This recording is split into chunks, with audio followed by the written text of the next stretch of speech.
This is Car Guide Philippines, and we're here to review the Suzuki Celerio.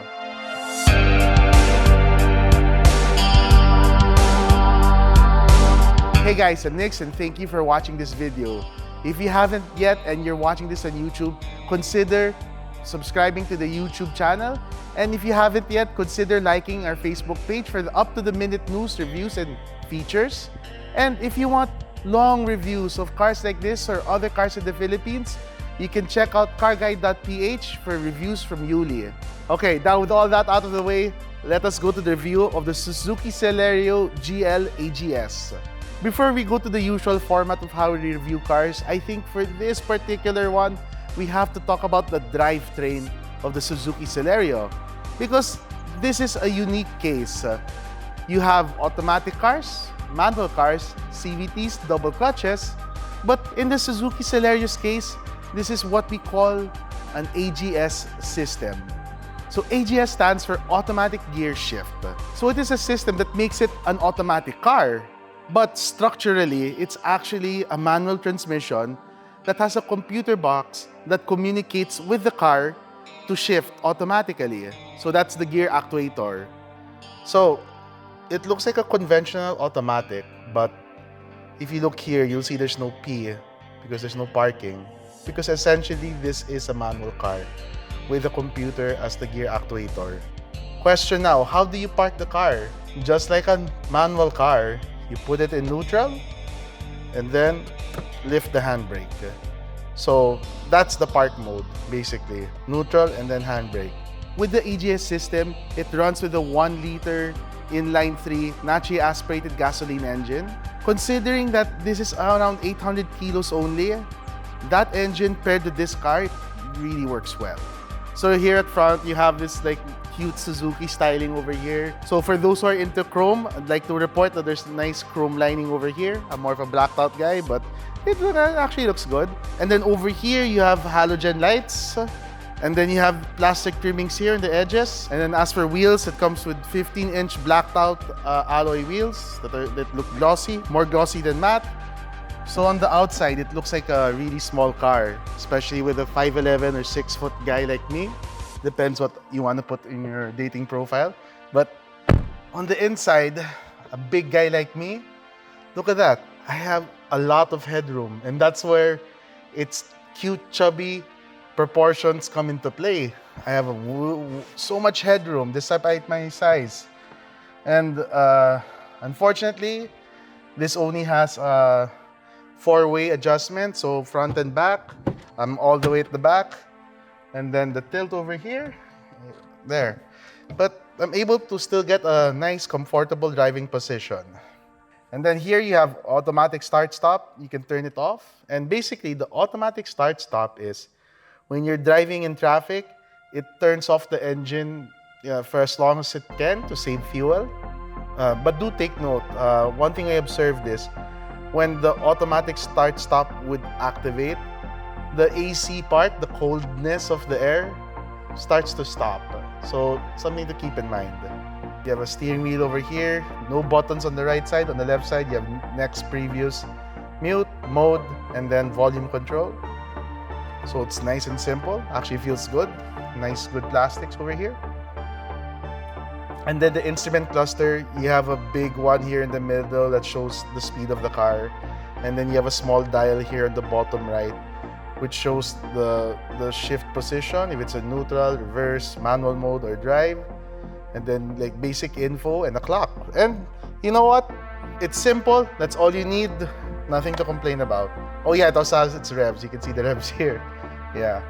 But yeah, nothing to complain about. It's nice, simple, and stylish.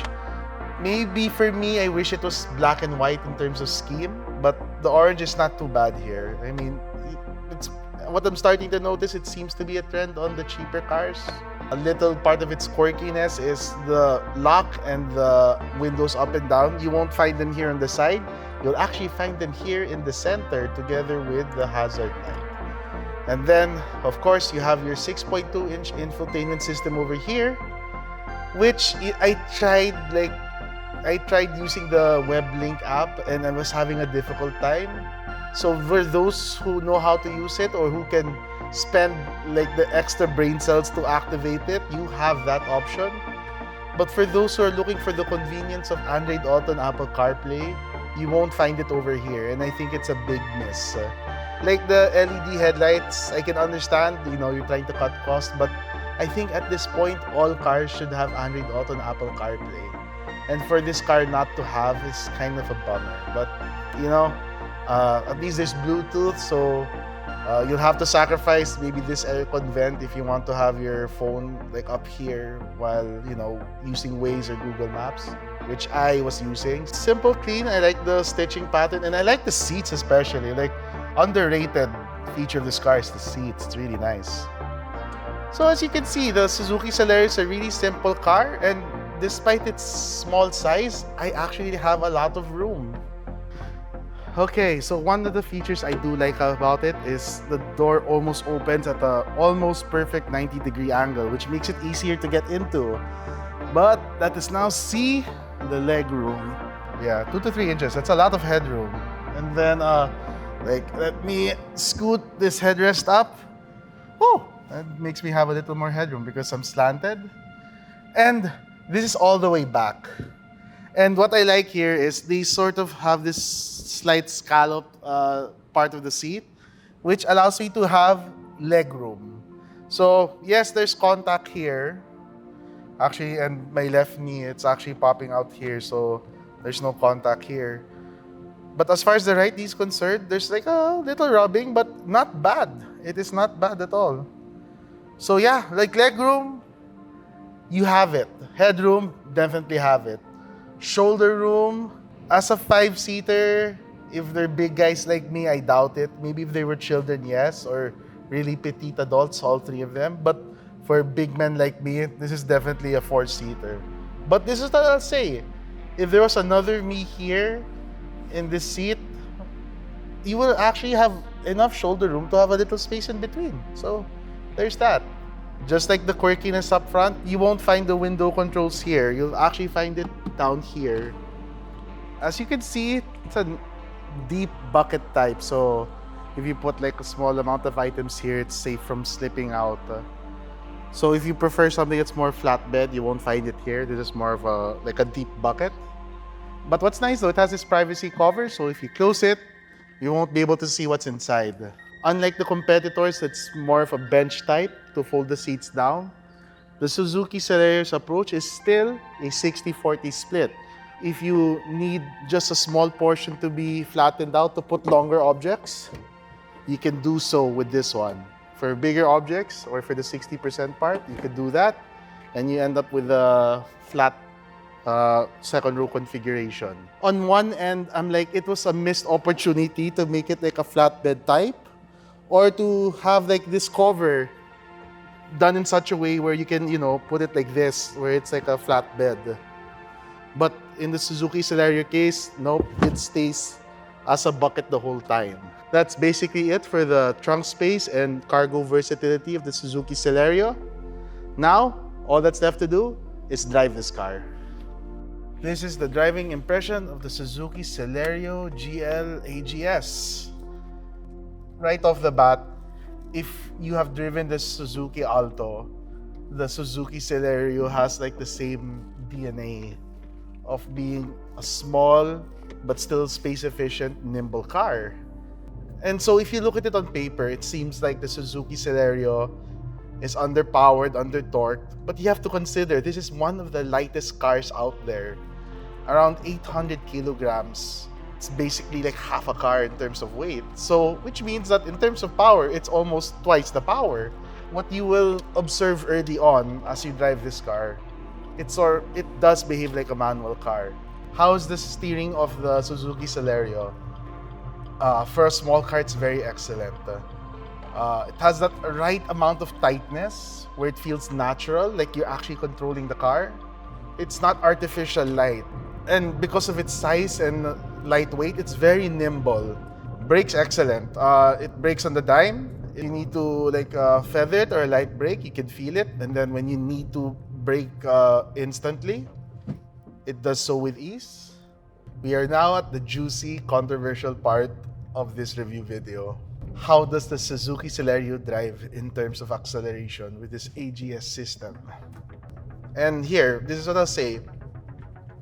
For like the first 100 kilometers, which is like maybe 2 days worth of driving for a Filipino or 3 days, it's gonna feel a bit new to you because it's different. Because it's not like an automatic where it does everything seamlessly, but because it's structured that way. And it's not like a manual car where you have the clutch and the full control either. So when it comes to the AGS of the Celerio, when you start out, it's going to feel like someone else is doing the controlling, and on your perspective, it's like there'll be moments wherein you'll be like, oh, you shouldn't be doing that. I would have done it this way, or I would have done it that way. So if you're test driving this car with only like 5 kilometers on a really small area, I can imagine how it will be easy to dismiss the car or dismiss, the transmission in this case. Like, it's not bad, but it's something that you will definitely have to learn. And with anything new, it's easy to dismiss things like that. Whether it's changing from Android to Apple or Apple to Android, whether you're switching from Windows to Mac or Mac to Windows, that learning curve it can be intimidating. So after driving it for 400 kilometers, and when I'm able to get the temperament of the Suzuki Celerio, it actually feels good to drive because it feels like driving a manual car. As long as you know how the car behaves, it's going to be to your advantage. You'll be able to cut cars easily because you'll be able to have an actual gear helping you overtake versus a CVT where it's an artificial gear at best. This is essentially a manual car. And the advantages of having those actual physical gears doing the work pays dividends in the long run. And my God, when it comes to fuel efficiency, as far as like pure highway driving is concerned, I was able to get 25 or almost 26 kilometers to the liter with this car. And with mixed driving, I was able to get 19 kilometers. So that's around 40% city, 60% highway. 19 kilometers per liter. Put that into perspective, 2 liters worth of fuel to get you to work and back per day. That is definitely a lot of fuel saving. So yeah, it has its quirks, like no Android Auto, no Apple CarPlay, no LED lights, no reverse camera.